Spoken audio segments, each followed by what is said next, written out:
Good morning, everybody. This show is brought to you our brand new friends at pinchegringo.org. They got really cool stuff. Everybody seems really excited.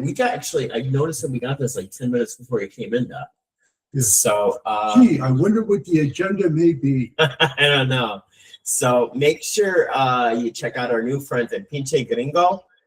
They got some really cool stuff that I think everybody's going to like. I know Stephanie's already got her eyes on this purple one with the glasses, so that should be interesting. But Pinche Gringo, not only do they have fun stuff, you look at everything. We'll go a little bit more into gear later. But when you go to check out and put in promo code Buffalo for an additional 15% off, Doc. Mm-hmm. So, and I can't even say what this changes to. I grew up in New York, and I'll take the Fifth Amendment.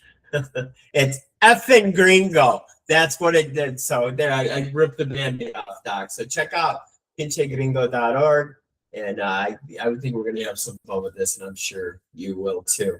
Well, welcome everybody to Ask Dr. Andy number 10. This is our second time we're doing a show like this, Dr. Andy, because the first time we did it, audio did not work at all. And it's a shame because it was a really good show that we had. You know, we both enjoyed it very much, and I tried my best to save the audio, and that just I create my own technical difficulties. So I hope everybody's having a wonderful day. It is Thursday. What is this? The 19th already. Wow. Yes. This year is just flying by, Doc. It really is. 2/19. So everybody really I had a lot of good comments on your show from 2 weeks ago, by the way, when we did the show on football for the Super Bowl. And we're actually taping this before the Super Bowl, so hopefully those scumbags from the New England Patriots didn't win. Hopefully anybody but not that I'm a Buffalo Bills fan or anything, Well, who did you pick? I forget. I don't even remember. I'm going with New England because you suck?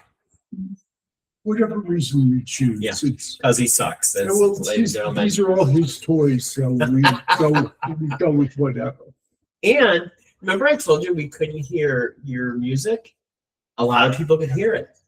So they really liked it. Yeah.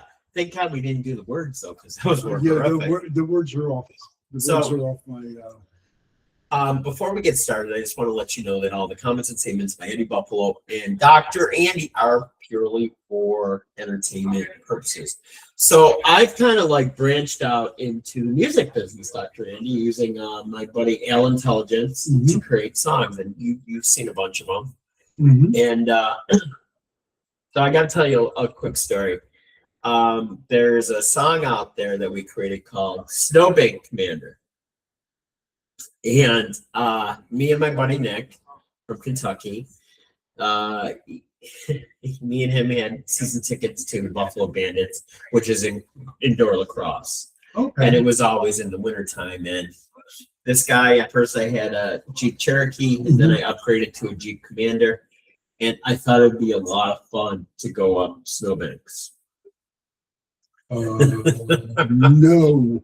And how it went down would usually be like, Ed, I swear to God, if I get arrested, I'm gonna kick your ass. So because of the language used in AI, I wasn't able to say that. So the one funny thing I always laughed about when we first met, our kids were really small, and my older daughter would watch his kids when we would go out.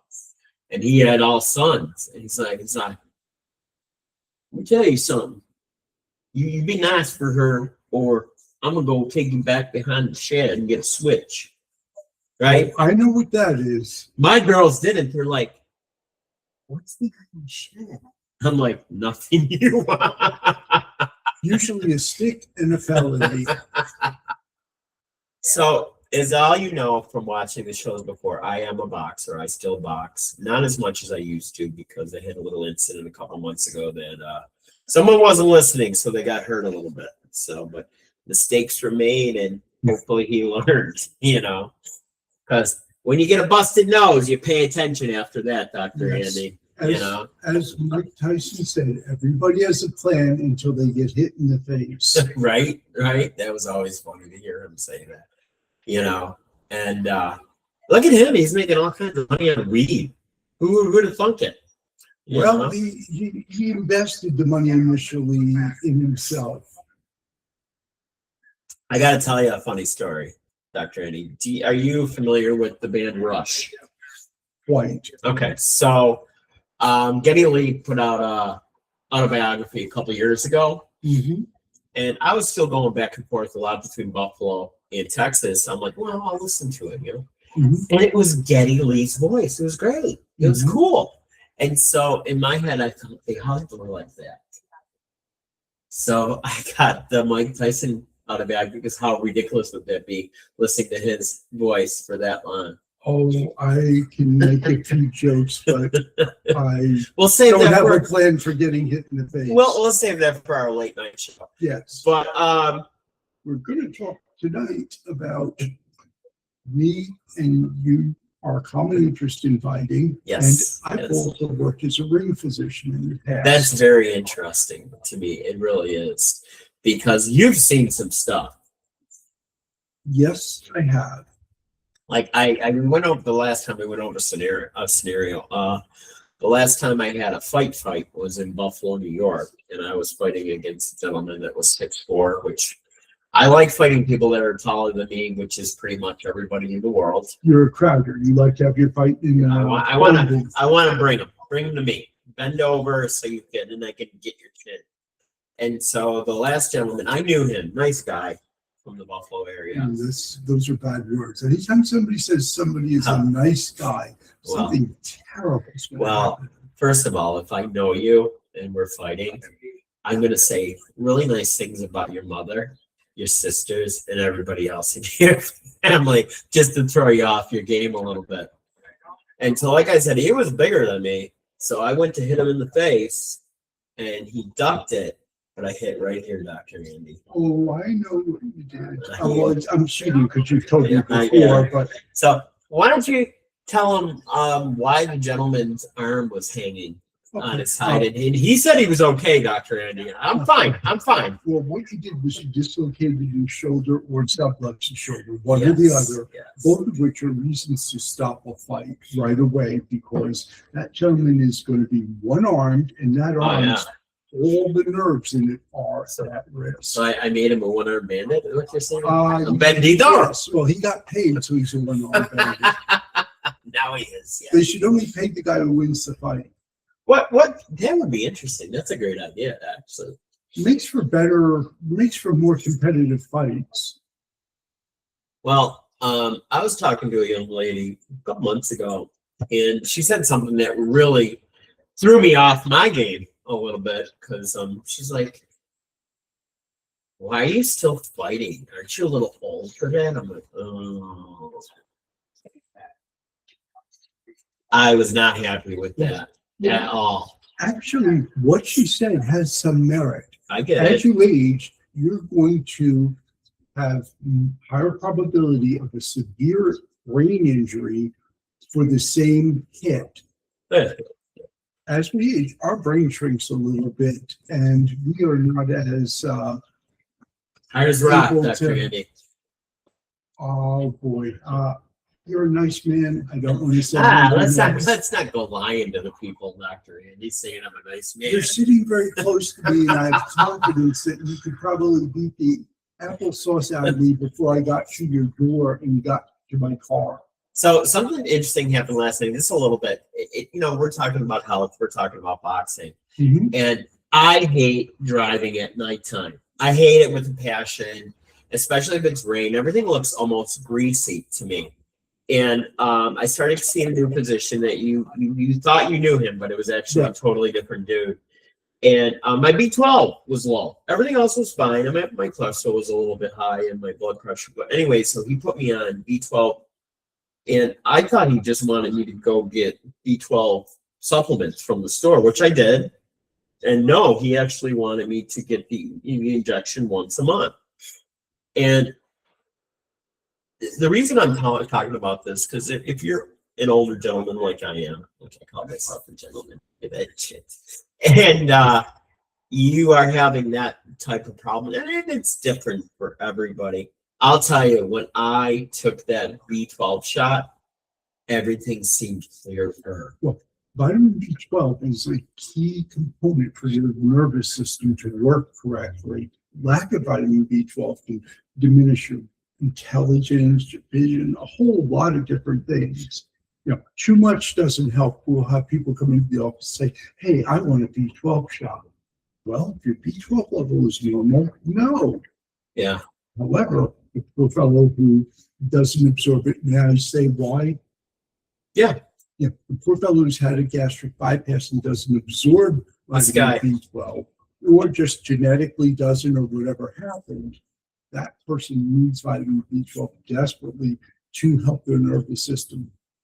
So I gotta tell you, so I was really bitchy. I was driving to Stephanie's house. You've met Stephanie. Yes, I have. And I was bitching because it takes me about an hour to get there. Oh yeah, you were on the phone with me. That's right, because the traffic was so flipping bad on the I-30 frontage bullshit road. You couldn't see anything. And what I was even more bitchy about is because I'd have to come home at night. And like I said, my night vision's horrible. Holy crap. My night vision was crystal clear coming home last night. I couldn't believe. I almost wanted to call you, but I didn't want to call you so late last night. Me, if you remember. I did when I got home. I was going to call you though, but I didn't. Is that apple juice you're drinking? No, this is actually flattened out cream soda. Okay. Back to the ring again. What questions do you have about the ring? What disqualifies people? What you look for? When you stop fights? Fire away. When I was saying, and what I thought was interesting, I know the answer, but I'm going to ask you again. Okay, when you are watching these guys going in, or girls, I don't know if you did it. I've never refereed. I will never train I've girl. Never refereed. I'm sorry, I've never ringed doctors. They're tougher and nastier than any guy. I will never do. I'll defer to your greater experience. Yeah.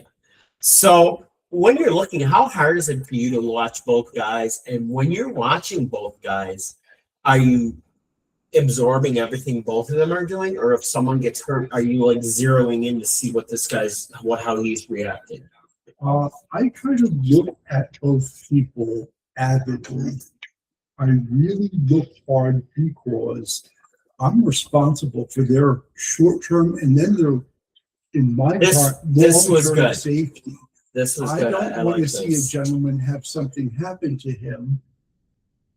Have me let him muddle through it, and then he has a long-term problem courtesy of me not being assertive, stepping up and saying, "Hi, your night is finished. Please take a seat." And that's the thing. As a fighter, when my doctor says that to me, what am I saying? I'm fine. I'm fine. Yes. I'm fine. I'm fine. I can keep going. I've been in other medical situations where people's last words were, "I'm fine." I'm good. I'm good. I'm fine. So what if the guy just is a bleeder and it's not a bad cut, but he's bleeding all over creation? How do you make that determination if you need to stop the fight because he's bleeding out, or what's going on? First of all, when they pre-qualify people to fight, pre-fight physical, big things you have to look at other than the obvious things which we can talk about later. You're looking for blood-borne pathogens. Is he HIV positive? Is he hepatitis B positive? Is he hepatitis C positive? Yeah. And those are very good reasons to really be circumspect about letting somebody fight. Rules are different state to state. Yeah. I know what I feel in my heart.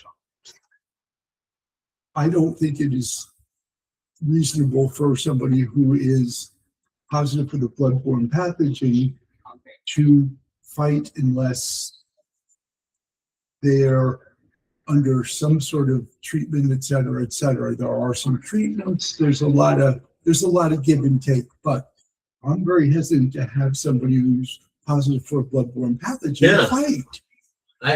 Me as the combatant, I wouldn't want to fight the guy either. You know?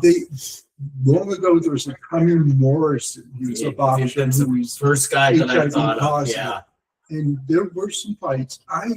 In my heart, I don't agree with it, but that's my opinion. Which I'm shocked the state athletic board, wherever that was, let him fight with HIV, being HIV positive. I don't know all the ins and outs. That's interesting. I just know personal opinion would be no, thank you.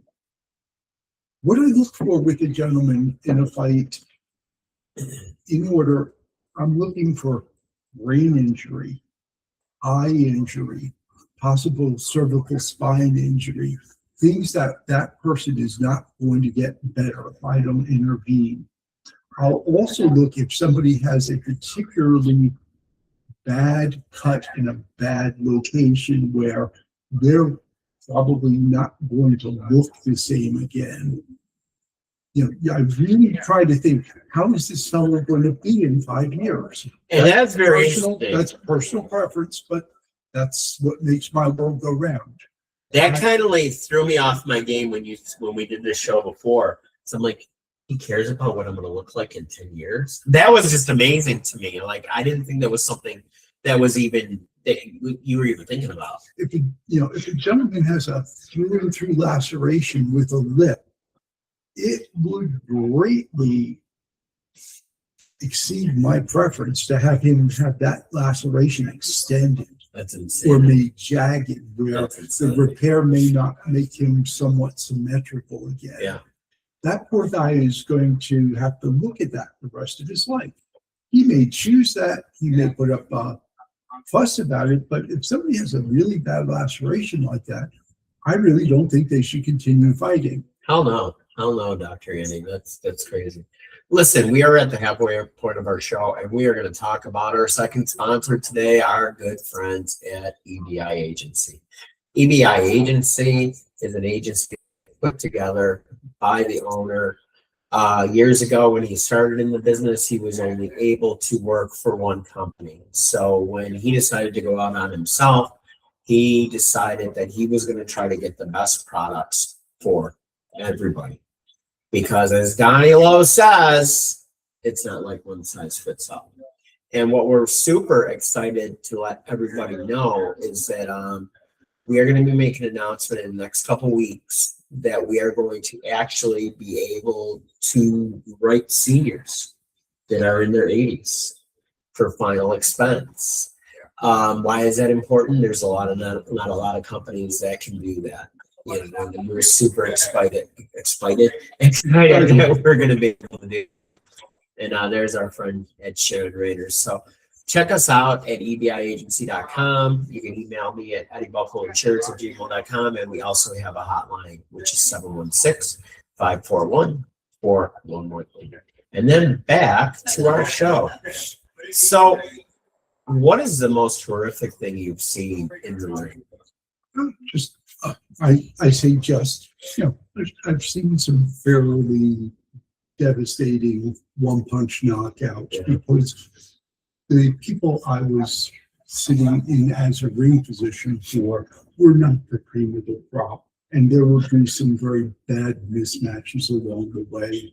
And I can see that happening, yeah. 100%. And if I saw a mismatch like that first time that person went down, I want to get him out of there. I do not want that man hurt more than he already is. And to me, Dr. Andy, like the young lady was asking me, why do you keep on doing it? It's because, to me, it's pure. I'm going to get in the room. I know what I'm getting into. He knows what he's getting into. Mm-hmm. One of us might never, ever leave that ring. Mm-hmm. And that it's just part of the game. But to me, it's pure. It's me against somebody else. One of us is going to be better. Yeah, there's nobody is going to throw a block for you or set a screen or a pick, or you can't pass the ball or take a timeout because you're tired. You're there, you're locked and loaded.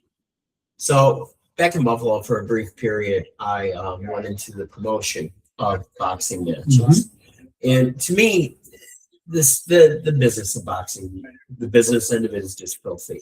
I don't know anything about it. I had some promoters and other ones just they hated me because I was trying to do something new.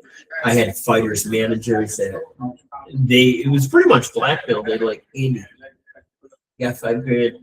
I'm going to Vegas this weekend. Oh, you don't? Well, I guess my guy's not paying. Oh, sounds like a business I would not do well in or belong in or want to be in. But what was really crazy to me, my one match, I set up 10 bouts. Only 4 of them could pass their physical in minute 85. Well, that's actually a good thing. It means somebody was looking at the fighters and saw that this person had a bad injury or really did not belong safely in a ring or why can't I just whatever. throw some other guy in there? It doesn't matter, right? I'm setting you up. It's impossible to do that because you have to be the same weight, they have the same class and things like that. People don't understand. Well, so the guy couldn't make his physical. Let's get another one. It's not that easy. I got you dumbfounded on that one. No, I was just thinking also ethically, you don't want to put somebody in with a novice just to watch somebody get pummeled. Yeah. You want to have a competitive fight. And when you have that disparity in ability, that's when people really get hurt. Oh my God, yeah. Like I've seen it happen where if you are an older man that has a fighter, okay, and maybe this guy's your last chance at grabbing something, you're going to make whatever fight you can, not thinking about your fighter. I've seen it. It makes me sick. It makes me mad, but you can't change other people. Yeah, I have no experience from that end. I'm good at saying, nope, you're done, and getting my hands up and kind of shuffling somebody off to the side and calling 911 if need be. Well, that's the thing. Like, even if the guy doesn't die in the ring, who knows what type of physical wreck he's going to be for years after a horrible beating like that. Thank you. I really was very circumspect about when somebody's taking a beating, stop it. It's done. Okay, you've lost, next. It makes me sick. It really does, because, it's almost like when parents live through their kids in sports. Well, you got managers out there that's living through them. Maybe very famously, Don King. You think he gave 2 shits about Mike Tyson? Oh, heavens no. No. Money. And there is a ridiculous amount of money to be made. I mean, even you're looking at and I hate talking about the Paul kid, but I mean, the last fight, it was staged. It was set up. Both fighters pretty much came out and said it. And then Mike Tyson said his fight was staged. But the last fight, they both made $50 million. I've had no interest as a boxing fan in boxing since its last gasp during the 80s and 90s with a lot of the middleweights. That's about the last time I saw competitive fights that were worth watching. Now, when you're talking about the welterweights, the middleweights, and then you're talking about the heavyweights, the super heavyweights, okay? Is there a huge difference in the injuries you see when you see different classes? I've only seen a few enough fights. I really don't see a representative number to tell you. I couldn't tell you. I'd be giving you nonsense. That is very interesting. So let me ask you this: when are you worried about cross-contamination of yourself when you're taking care of these boxers that are bleeding I'm and always very careful. I follow universal precautions. I just essentially in medicine, you glove, you do the things you need to do. You wear an eye or a face shield if need be. Even pre-COVID, you always had to be careful, because people will have HIV, hepatitis C, hepatitis B, whatever, not know it. And, you are dealing with people who are bleeding on a regular basis. you have to always treat everybody as though it's a problem and be careful. It's for the protection of the person practicing medicine and protection of the next person he takes care of. Like, and what comes to mind to me is like a lot of fighters, they have stamina in the ring and stamina in different parts of their life, if you know what I mean. And are you ever worried about, like, is there any chance of getting STDs or any type of communicable diseases through blood, fluid, It would be profoundly unlikely to, if you're saying an STI, it would be profoundly unlikely to get gonorrhea, syphilis, chlamydia, et cetera, having a fist fight with somebody. That's very interesting. Very interesting. I know you haven't taken care of these fights, but I would love to talk to somebody down the road that has been a physician at bare knuckle boxing.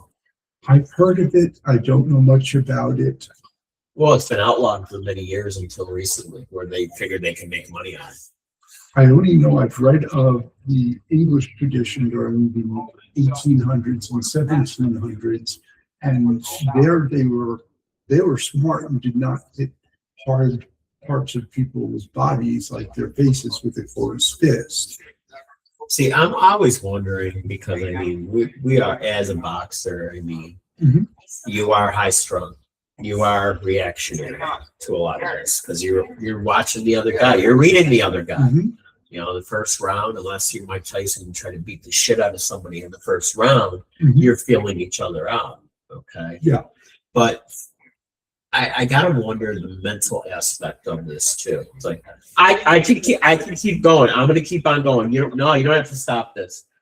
Where is that? Easy. Where is that line? Oh, it's easy. I have boundaries. I just say no and step between and say no. And it works. You'd be amazed. If you want to do something where your decision is going to affect somebody's life like that, you have to be firm. Step in and say no. No is not negotiable. And like like I said, unfortunately, we did this show twice. So the first time he said all that, like you worrying about what they look like, what kind of life they're going to have down the road. Yeah, I just try to think of that person as though it is my son, grandson, nephew, whatever. And I never look at it like that. I'm like, holy crap, this guy actually cares about what's going on for these people. I care about my patients. That's why I do what I do. You never think of it. You know, it's especially if you've been in it, you know, you just like, God, this guy's being an a-hole. Yeah, I could have kept going. I could have kept going. People will be very pushy about things. People will say things. It's water off a duck's back. Yeah. I don't take it personally, and we move on to the next adventure. That's just incredible. So we're at the end of another show, Andy, believe it or not. And I'm glad we were able to revisit this. And I think down the road we're going to do it again. I'd like you to do a little bit of research on bare knuckle boxing and MMA. To see what is the different things that the doctors are looking at. You know what I mean? Sure. I don't know how much medical literature, but I can try to. That would be interesting. I can try to look in the non-medical literature, and I'll see if I can find a person I know well enough to tap as a colleague. That'd be really interesting. I would love to know that. And like I know we talked a little bit in football, ligament injuries. Do you see ligament injuries in boxing because of the lateral movement? I can see that because my hip's killing me. Very rarely. I can think of one boxer. I think one of the last comebacks was Sugar Ray Leonard. Didn't he have a knee injury in one of his fights? Detached retina is what I know he did that, but he had one orthopedic injury, lower extremity end of fight. I didn't even know that was a thing. I just thought it was just detached retina. It's much less likely. His last fight was supposed to be in Buffalo, New York at the old odd. So everybody was I think it was against Livingston Bramble, which I never even heard of this guy. I know who he is. He was an excellent fighter. One quick thing. Do you remember Sonny Liston? Yes. And how he had the two fights with Muhammad Ali. He was a mean dude too. Yeah. Pound for pound, Sonny Liston was probably the most feared fighter. But he fought Muhammad Ali. He fought one-armed. He'd torn a rotator cuff before that first fight. They never had it repaired. That's horrific. Yes. That's horrific. And he got a lot of poor press and flack because the fights, he didn't win either of them. He was also a lot older than his stated age. He was on the high end of his 40s when he fought Ali the first time. That's amazing. I didn't even know that myself. In his late 40s, early 50s, he was George Foreman's sparring partner. And George Foreman said he was the only man I've ever met who could back me up. Well, because George, pound for pound, had the hardest hit. You know, listen, that's amazing. Listen. Well, I'm learning stuff from Dr. Andy too today. So I want to thank everybody for being with us today. Tune in next week for another Ask Dr. Andy. Can we get to just keep fighting? Not yet. Oh, you jump in the shark early, Dr. Andy. So we're gonna. Yes, there is. You didn't see him. You have to be careful when you use him in the bathroom. He's right in there. He's circling the bowl. I think I make a lot of time. So just remember, we're going to end the show like we end every other show. If you like working with people that are just like you, have the same values as you, have the same passion for life, and love your children as much as we do ours, we are definitely the people you want to work with. You can reach us at our beautiful website, like I showed everybody, EBIagency.com. You can email us at EddieBuffaloInsurance@gmail.com, and you can also call us on a hotline, which is 716-541-4118. And because someone is such a hurry to get to it, remember, life is definitely worth living. What you got to do now, Dr. Andy? Just keep fighting. Just keep on fighting, baby. Thanks again. We'll see everybody later. Take care.